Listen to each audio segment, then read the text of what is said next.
On se retrouve dans cette vidéo pour étudier ensemble le graphe d'une fonction.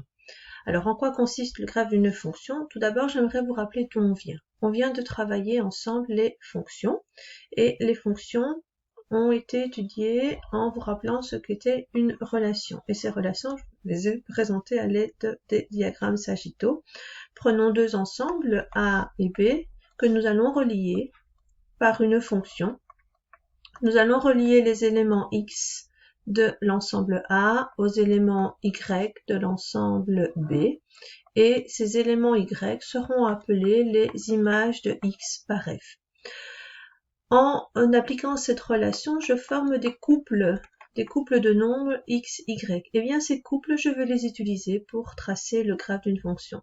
Le graphe d'une fonction, en fait, sera l'ensemble de tous les couples qui vont devenir des points du plan, tel que Y sera l'image de X par F. Et donc le graphe d'une fonction, c'est un ensemble de couples de nombres qui forment des points.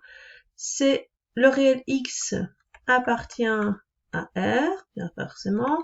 Le nombre Y appartient lui aussi à R, d'où le R fois R. Ici, vous retrouvez dans la définition du graphe d'une fonction. Le premier R, c'est pour le X, le second R, c'est pour le Y. Tel que Y correspond à f de X, qui est l'image de X par F. Y est égal à f de X correspond à ce qu'on appelle l'équation cartésienne du graphe de la fonction. Alors faites attention, ce graphe, comment l'obtient-on? Eh bien, je vais travailler dans un repère orthonormé, je vais venir reporter tous mes points dans mon repère. Et donc, mon repère, il est déjà dessiné dans votre cours, hein. Moi il n'est pas passé chez moi. Donc c'est une association de deux axes, OX, Y. Sur l'axe OX, que l'on appelle l'axe des abscisses, nous allons reporter les valeurs de X que nous allons choisir. On va mettre dans l'ensemble A.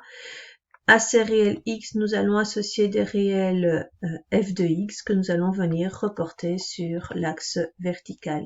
Et donc, chaque couple que je vais créer, je vais venir donc reporter les deux informations pour créer un point. Et donc, je vais avoir un ensemble de points.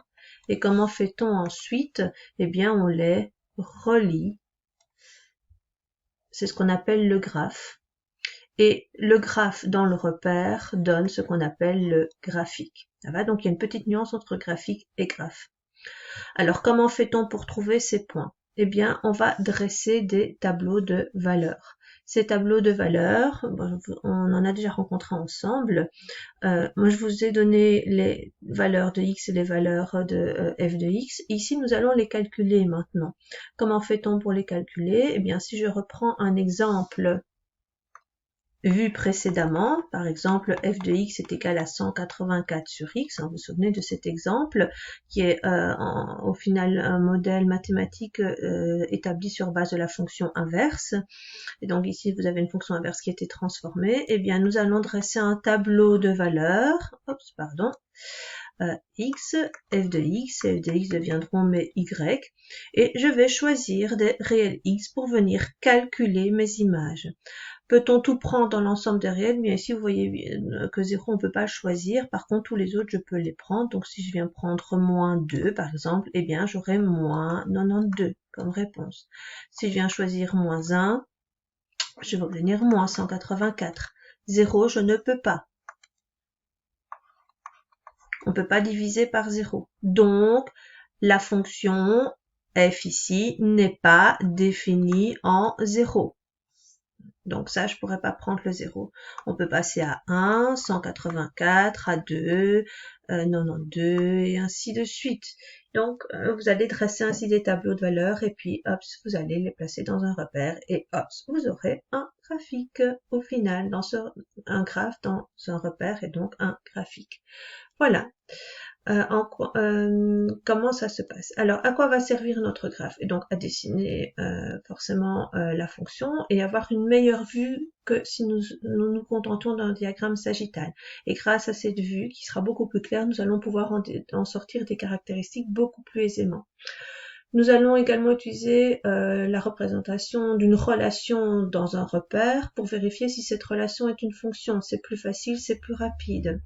Et je vous propose une troisième vidéo. Les deux premières utilités seront, à chacune des utilités seront associées des vidéos.